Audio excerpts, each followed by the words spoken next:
The Selfish Path to Romance. Download Chapter 1 for free at drkenner.com and at amazon.com. It's about my girlfriend. My problem is I don't know if I love her for herself or because things are so great between us physically. Well, how long you two been together? 6 years. Sex is still that good. Oh, man, every morning, night, 3 times a day on weekends. But I'm not sure we have much else in common. Well, common interests are, of course, the foundation of... 3 times, you say? Is that abnormal? Well, no, it's not abnormal. It's not fair, but it's not abnormal. Thanks, Doc. Have a great weekend. Well, I wish you the same, but it hardly seems necessary. And that's from Frasier. And think about your own romantic life and intimacy. And with me to discuss myths of sexuality is Dr. Tiffany Kisler. She's an assistant professor of couple and family therapy at the University of Rhode Island. And Dr. Kisler teaches courses in couple and family relationships and in sexuality and sex therapy.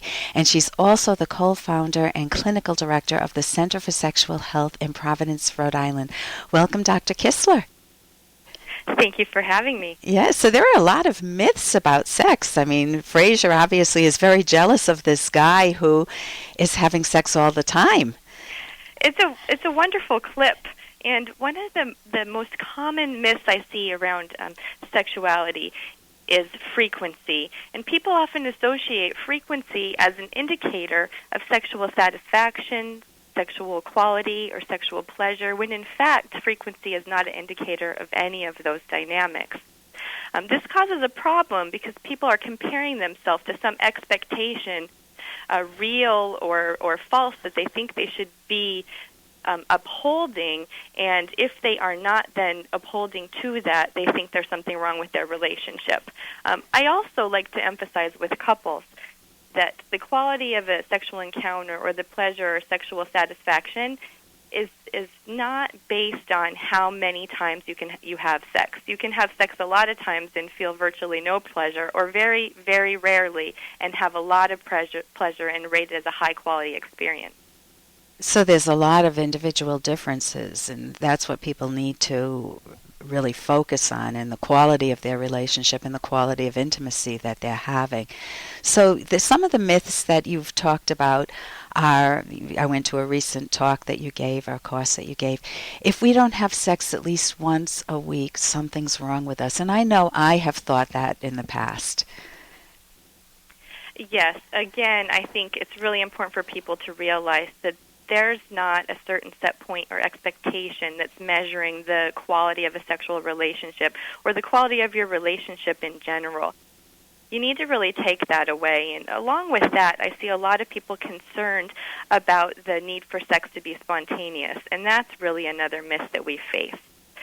In fact, after that initial courtship phase, it usually comes to a place where sex needs to be fostered, and it needs to be made a priority, and it's not just something that's going to spontaneously emerge as depicted in the media. There's a lot of reasons to have sex, and every encounter doesn't need to be mind-blowing or result in an orgasm. And I really encourage couples to think about what great sex means to you and expand yourself beyond how many times do I have an orgasm, how many times am I having sex per week, and how many times is it spontaneous? So it's more, how many times have I felt that closeness, the playfulness with my partner? How many times have I, and it's not so much how many times, but have I felt that closeness? Are we losing it a little bit? Because you do need to keep tabs on that in order to make it a priority. Yes. And am I missing that? Would I be willing to give up, say, grocery shopping this afternoon and just spend some time with my hubby or spend some time with my partner? Exactly. So, and it's fine to plan for it. I mean, people make dates and they think that there's something wrong with that because it just should happen like when they first met. Right. I really like to dispel that myth. That I think it's sending a really important message to your partner if you're willing to set the time aside and plan for it, and it doesn't just need to emerge out of nowhere. We have very busy lifestyles, and there's a lot of demands on us, and if you're saying, I'm going to reserve this for us, it's a really important message. And then it's important to be true to that, meaning if you do set aside that time and you're still thinking of folding the clothes or making phone calls or business back at work, then you're not accomplishing what you want. You can't double book that time.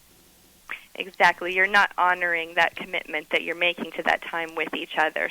So set it aside and really tune in and be present. Right. Now, what about the notion, the myth that happy couples have great sex most of the time? Hey, I got to interrupt this because we've got to pay some bills. 30 seconds, that's it. A very quick ad, and then Ellen will be back. Romance. Ugh, I wish guys knew more about what we want from a relationship. Boy, I wish I knew more about what I want. Where's that ad I saw? Here it is. The Selfish Path to Romance. A serious romance guidebook. Download Chapter 1 for free at selfishromance.com and buy it at amazon.com. The Selfish Path to Romance. That is interesting. Right. Now, what about the notion, the myth that happy couples have great sex most of the time? Yeah, I like to encourage people to think about what great sex means to you. And when we look at the media, great sex is usually depicted as these, mind-blowing orgasms. When great sex can be, what did I really feel present? Did I feel connected with my partner? There's a lot of reasons to have sex in it, and it's not necessarily the quality of your orgasm in that one encounter. And in fact, when we look at the research with men and women frequently can report not having an orgasm but having very high sexual satisfaction in their relationship. So they're not rating great sex as an indicator of an orgasm. It's a connection with the partner, and that it doesn't have to be this mind-blowing experience every single time. So it could be a wonderful back rub with each other, just some sensuality even that makes you feel connected, helps you feel close again, keeps that bond alive. Exactly. And what about the myth that, and I don't know if this is a myth, men are always ready and want sex? Yeah, I actually do find that this is a myth. And it's really unfair to men to put this out there that they're always ready for and want sex. Right. They experience it in the same way. They get tired. They get stressed. They have other responsibilities. The things that interfere with a woman's arousal also interfere with a man's arousal, yet their masculinity is somehow tied up to being able and being ready to have sex all the time, which could then lead to a problem in the relationship. Sometimes the partner might think maybe you're not attracted to me anymore, maybe you're cheating on me, when in fact this can be just a very normal lifestyle issue that they're facing. Right. And what about the notion that, I'm too old for sex, I'm in my 30s and I'm past my sexual prime?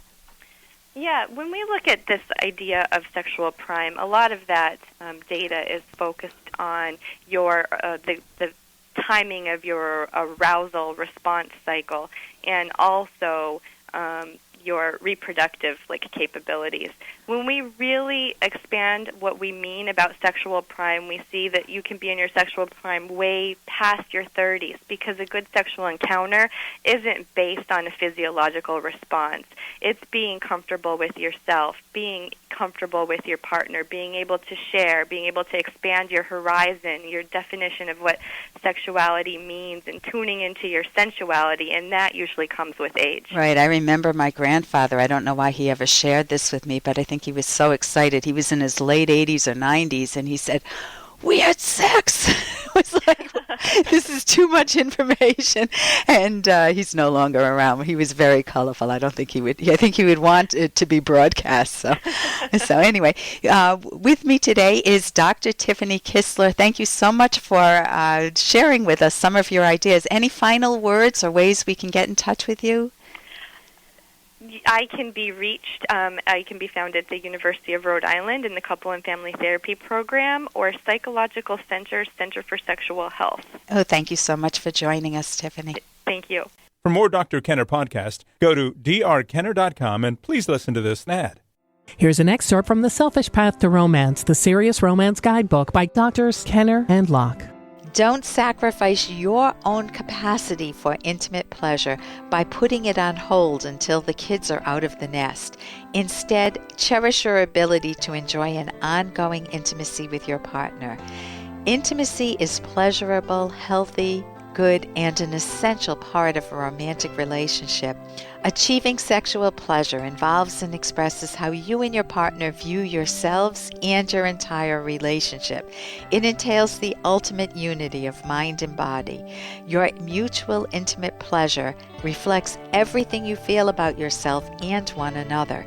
As in the case of love, it requires thought as well as feeling and action, including constant, clear communication.